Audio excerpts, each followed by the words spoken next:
You know about diabetes, right? So, did you eat too much sugar as a kid? Are you drunk? By the way, you sure you got diabetes? Because you don't look diabetic to me.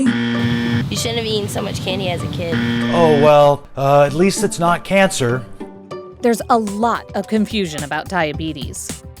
Anytime we invoke the idea that it is simply a disease of self-control, that is inevitably going to lead to us blaming and shaming people with diabetes for their own disease. There's this idea that if people just try a little bit harder, everything would just fall into place, and that's not necessarily always the case.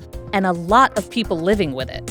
29 million people, or just over 9% of the population, have some form of diabetes. That's about the same number of people that live in the state of Texas.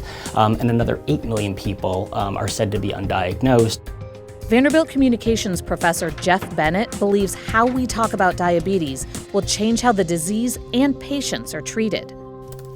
Bennett, a diabetic himself, says a huge issue: skyrocketing prescription costs.